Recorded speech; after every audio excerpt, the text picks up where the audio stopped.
నమస్తే, welcome to ఒకటి. నేను ప్రస్తుతం మనం సోమాజిగూడ ప్రెస్ క్లబ్ లో ఉన్నాం. ఒక ఉద్యమకారుడైనటువంటి నా భూమిని కబ్జా చేశారు ఈ కాంగ్రెస్. ఒకప్పుడు అహంకారపూరిత కేసీఆర్ ప్రభుత్వం ఉందని చెప్పేసి మేము ప్రభుత్వం తీసుకొచ్చి ప్రభుత్వంలో కూడా ఈ కబ్జాలు తగ్గడం లేదని చెప్పేసి ఆవేదనతో సయ్యద్ రఫీక్ గారు అయితే ఒక ప్రెస్ మీట్ ఏర్పాటు చేశారు. దానికి సంబంధించి మాట్లాడదాం. చెప్పండి, ఈ భూమి ఎంత ఉంది, అసలు దీని వెనక సూత్రధారులు ఎవరున్నారు? యాక్చువల్లీ మా పూర్వీకులు 4 ఎకరాల 4 గుంటల భూమి ఎల్లమ్మ గుడి హుస్నాబాద్ కి డొనేట్ చేసిండ్రు. దాని పక్కన మిగులు భూమి 32.5 గుంటలు మా సొంత భూమి, పట్టా భూమి మిగిలి ఉన్నది. ఆ తర్వాత ఇంకో ఎకరం అటువైపు ఉన్నది, కానీ గుడి కానుకొని 32.5 గుంటలే మాకున్నది, మాది. అయితే దానికి మా పెద్దనాన్న సర్పంచ్ ఉన్నప్పుడు గుడికి ఇచ్చిన భూమికి దిమ్మెలు కట్టి మరీ వాళ్ళకి ఇచ్చిండు. అయితే వీళ్ళు ఏం చేసిండు, మెల్లగా మాకు ఆనుకొని ఉన్న దిమ్మలు కూలగొట్టేసిండు మొదలు. ఆ తర్వాత మేమేం చేసినామంటే, ఇటు పక్కోళ్ళు గేట్ పెడుతుండని మేము కోర్టుకు వెళ్ళినాం, ఖాళీ స్థలంలో గేట్లు పెట్టద్దని. కోర్టు మా వైపు ఫేవర్ గా స్టేటస్ కో ఇచ్చింది, దీంట్లో ఎవరు ఏం చేయకూడదని. అట్లా ఆగి ఉన్నది, అది కోర్టులో ఉంది. అయితే వీళ్ళతో మాకు స్టేటస్ కో ఉన్నది. వీళ్ళు హఠాత్తుగా సెకండ్ సాటర్డే సండే నాడు ఆ అడ్వకేట్ కమిషనర్ కోర్టు ద్వారా పెట్టించినటువంటి ఖనీని కూడా పీకేసి జేసీబీతో తవ్వకం స్టార్ట్ చేశారు. అది తవ్వకం స్టార్ట్ కాగానే మా నాన్నగారు పోలీస్ స్టేషన్లో రిపోర్ట్ ఇచ్చిండ్రు. నేను వాట్సాప్ ద్వారా అక్కడ ఉన్న మున్సిపల్ కమిషనర్ దృష్టికి కూడా తీసుకుపోయినా. ఏం కాలే, అదే పిట్స్ తవ్విండ్రు, దాంట్లో కాంక్రీట్లు వేసిండ్రు. ఇప్పుడు 10 ఫీట్ పిల్లర్లు రెడీ అయిపోయినాయి, దానికి హుక్కులతో పాటు పెద్ద పెద్ద గేట్లు కూడా రాత్రికి రాత్రి తయారై వచ్చి ఆడ ఉన్నాయి. ఎప్పుడు పెడతారో తెలియదు. దీనికి ఎవరు ఉండొచ్చు అసలు ఈ సూత్రధారు ఎవరు? దీని మీద ఎవరు ఉన్నారనేది మాకు ఎట్లా తెలిసిందంటే, నేను మొన్న విజిట్కి వెళ్ళిన ఆర్డీఓతో పాటు కలెక్టర్ చెప్తే పోయినా. వీళ్ళు ఏం చేసిండ్రు, ఒక చిన్న దిమ్మె కట్టి ఒక చిన్న దేవత లాగా డ్రామా చేయబోతున్నారు ఆడ. ఇంకా పూర్తి కాలే, అది చేసేస్తే మేము పోలేం కదా అన్నట్టు. కలెక్టర్ ఇమీడియట్ ఆయన కోపం వచ్చి ఆర్డీఓకి చెప్పిండు, పోయి కూలగొట్టనని. నేను పోయినా. ఆ ఆర్డీఓ కూడా మళ్ళా మినిస్టర్ దాంట్లోనే ఉన్నాడు. కలెక్టర్ మాట కూడా ఆయన వినలేదు. ఎవరు minister? Ponnam Prabhakar, local minister. అయితే ఇప్పుడు కొండా సురేఖ గారు కూడా స్పందించి దీనికి జాయింట్ సర్వే చేయాలి, అక్కడ చేసేటోళ్ళ మీద కఠిన చర్యలు కూడా ఉండాలి, తర్వాత పని కావాలి. ఇప్పుడు తక్షణం పని బంద్ చేయాలన్నది ఆమె. బంద్ చేసిండ్రు కూడా. నెక్స్ట్ డే మళ్ళీ స్టార్ట్ అయింది. మళ్ళీ నేను పోయి అడిగితే, మేము ఇక ఏం చేయలేము, అక్కడ లోకల్ మినిస్టర్ ఇన్వాల్వ్మెంట్ ఉన్నదని వాళ్ళ సిబ్బంది చెప్పినారు. అప్పుడు అర్థమైంది, అరే ఈయన వాళ్ళకి సపోర్ట్ చేస్తుండనేది. అంటే ఈమె కూడా ఒక మంత్రి ఇంకో మంత్రితో మాట్లాడి దీన్ని సర్దుమనిచే ప్రయత్నం ఏం చేయలేదంటారు? ఆ రోజు ఆమె ఏదైతే ఆదేశాలు జారీ చేసిందో ఆ తర్వాత ఆమె సైలెంట్ అయిపోయింది. మరి ఆమె డిపార్ట్మెంట్ వాళ్ళు చేసిన పొరపాటుకు నేను అన్నా, ఎండోమెంట్ డిపార్ట్మెంట్ మీది కదా, మీరు చేయాలి. ఆ మంత్రి బీసీ సంక్షేమము ఇంకేదో ఉన్నాడు, ఆయనకి ఏం అవసరం దీంట్లో అని నేను అన్నా. అంటే వాళ్ళ సిబ్బంది అన్నారు, అవి మాకు తెలియదు అన్న, ఆల్రెడీ కోర్టులు ఉన్నది అంటున్నారు కదా, మా ఈఓ ఉద్యోగం పోతే పోని, ఒకటి పోతేనే సెట్ అవుతుంది ఏదో అంటున్నారు. ఇక వాళ్ళు ఈ ఆడ నుంచి మాకు తెలియదు, ఆయననే కలువురని అన్నారు. ఇక వాళ్ళు అదే అన్నారు. మున్సిపాలిటీ వాళ్ళు కూడా ఇక్కడ నుంచి జాయింట్ డైరెక్టర్ మాట్లాడితే ఫోన్లో అంటుండు, నాకు వినపడ్డది కూడా, సార్ దీంట్లో మంత్రి ఉన్నది, మేమేం చేయలేం సార్, చేయలేకపోతున్నాం అంటే. ఆయన అన్నాడు, మరి మంత్రి అంటే ఉద్యోగం పోతే ఎట్లా, అది ఇది అన్నాడు. తిట్టిండు, నా ముంగటైతే తిట్టిండు, కానీ పని కొనసాగింది. అయితే తర్వాత ఏం చేసిండ్రు, ఎప్పుడైతే నేను టైట్ చేస్తున్నానో ఒక దినం ఆగుతుంది, నెక్స్ట్ డే మళ్ళీ మినిస్టర్ చెప్పిండని మళ్ళీ స్టార్ట్ చేస్తుంది.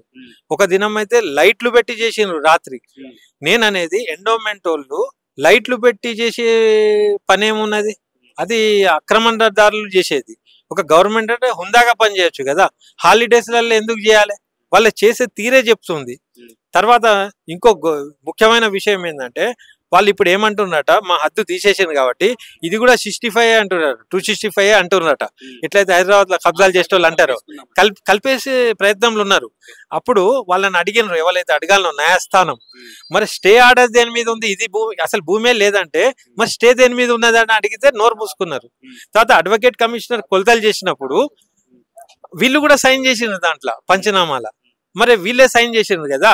ఇప్పుడు కోర్టులో ఏమంటున్నారంటే, అడ్వకేట్ కమిషనర్ ని పిలిపిమన్నాడు జడ్జి. ఇప్పుడు ఆయన చెప్పగానే 100% వాళ్ళకి శిక్ష అవుతుంది, దాంట్లో డౌటే లేదు. ఎప్పుడన్నా పొన్నం ప్రభాకర్ గారిని కలిసే ప్రయత్నం డాడీ కలిసిండు. మా డాడీ కలిస్తే పని అయితే నడవని, ఎటైతే అటైతాయి, ఆ గేట్లు తలుపులు ఆ పిల్లర్లు మీకే అవుతాయి, మీదైతే అంటుండట. మాకెందుకు ఆ గేట్లు పిల్లర్లు, మా భూమిలో నువ్వేమని కట్టనీకి అనేది మా ఆలోచన. క్లియరే ఉన్నది. ఇక్కడ దీంట్లో ముసుగుల గుద్దులాట ఏం లేదు. అక్కడ ఉన్నోళ్ళకి సపోర్ట్ చేసి చేపిస్తుండా, లేకుంటే ఈయనే ఒకళ్ళని అడ్డం పెట్టి చేపిస్తుండా, అది తెలియదు అంతే. ఇప్పుడు కోర్టులోనైతే నడుస్తా ఉంది, నిజంగానే మీ తరపున న్యాయం ఫలిస్తుంది అనుకోవచ్చు? న్యాయం ఏంది అబ్బా? నాకే ఇప్పుడు నేను తెచ్చిన కదా కాగితాలు గీతాలు అన్ని నాయే ఉన్నాయి. అయినా నేను భూమి దానం చేసిన ఉన్నాయా? వాళ్ళు మంచిగా అడిగితే అది కూడా ఇస్తునేమో, మేము పెద్దోళ్ళతో మాట్లాడుకొని ఏమన్నా చేస్తునేమో. ఈ దురాక్రమణ ఏంది? ఈ సంస్కృతి మా ఊర్లో లేదు. మా ఊరోళ్ళు అయితే ఇట్లాంటి పని చేయరబ్బా. ఈ బయట నుంచి వచ్చి ఏదైతే గెలిచినరో ఎమ్మెల్యే ఆయన ఎంబడెవలో వచ్చి ఆ బయటి సంస్కృతిని మా ఊర్లోకి తెస్తుండ్రు. మా ఊరు చాలా ప్రశాంతమైనది, కల్చర్డ్. బావి వరుసలు పెట్టి మాట్లాడుకుంటాం, ఏ కులమైనా ఏమున్నా. పేర్లు కూడా పిలవం. వాడు మామ అంటాడు, వాడు చిన్నాయన అంటాడు, ఇట్లా పిలుచుకుంటారు. అట్లాంటి ఊర్లో దేవుణ్ణి అడ్డం పెట్టుకొని ఇట్లాంటి వేషాలు వేయడం అంటే ఎంత కిరాతకంగా ఉండొచ్చు. కాబట్టి దీనికి ఇక్కడనే అడ్డుకట్ట పెట్టాలని నా ఆలోచన. అంటే వాళ్ళు దేవుడి విగ్రహాన్ని అప్పుడప్పుడు సృష్టించి మీ భూమిని మొత్తం అలా సర్వే నెంబర్ లో కల్పించాలని ప్రయత్నాలు జరుగుతున్నాయి. 100% జరుగుతుంది. నాకే ఫోటోలు ఉన్నాయి, ఇప్పుడు నేను మీకు పంపుతా కదా. సిమెంట్ కూడా ఇంకా ఆరలే, ఇప్పుడు నా భూమిలోనే అట్లా చేస్తుండ్రు. కలెక్టర్ గారికి అదే కోపం వచ్చి ఫస్ట్ అది తీసేయమన్నాడు. కలెక్టర్ అన్నాడు, ఆడ మినిస్టర్ అన్నది. కానీ లోకల్ సిబ్బంది మొత్తం మినిస్టర్ గ్రిప్ లో ఉన్నారు, వాళ్ళు నిస్సహాయంగా ఉన్నారు. వాళ్ళు కూడా మంచోళ్ళే కావచ్చు, కానీ ఏం చేస్తే ఏమైతుందో అన్నట్టున్నది. దేవాదాయ శాఖ సంబంధించిన మినిస్టర్ చెప్పినా కూడా ఆ మినిస్టర్ వినట్లేదు. తర్వాత ఇంకో విషయం, మీలాంటి జర్నలిస్ట్ ఒక పొద్దున్న నుంచి సాయంత్రం దాకా టోటల్ రీసెర్చ్ చేసిండు. ఆయనకు అవసరమే లేదు. ఈ రోజులలో అట్లాంటి జర్నలిస్టులు కూడా లేరు. నాకెప్పుడు తెలిసింది, మా డాడీ దగ్గరకు వచ్చి వివరాలు తెలుసుకుంటే ఎవరో వచ్చిందంటే ఎవరని నేను అడిగిన. తర్వాత ఆయన ఈఓని కలిసి అందరినీ కలిసి సాయంత్రం ఒక నిర్ధారణకు వచ్చి ఈ ముసుగు వెనుక ఎవరో సూత్రధారులు ఉన్నారనే క్వశ్చన్ మార్క్ పెట్టిండు. ఇది నాకు హర్ట్ అయిందని చెప్పి మినిస్టర్ క్యాంప్ ఆఫీస్కి రమ్మన్నాడట అబ్బాయిని. అంటే రిపోర్టర్లను కూడా అది చేసేసుకుంటున్నారు. అరే ఏంది ఇది? గిట్లంటే ఏం అవసరం? హుందాగా పాలించు, హుందాగా నీ వృత్తి నిర్వహణ చేయి, ఏది ఉంటే అది చెప్పు. ఈ మేనేజింగ్ ఏంది, రాత్రిపూట పనులేంది, నడవని అనుడేంది, ఇట్లాంటి హుస్నాబాద్ లో సాగాయి. నువ్వు ఏడో చేసి ఏడొచ్చినావో నాకు తెలియదు. హుస్నాబాద్కి అయితే నువ్వు కొత్త, నీకు హుస్నాబాద్ వాళ్ళ సంగతి కూడా నీకు తెలియదు. కాబట్టి నేను సూచిస్తున్నా, నేను సపోర్ట్ చేసి తెచ్చుకున్నోని కాబట్టి నీకు సంజాయిస్తున్నా.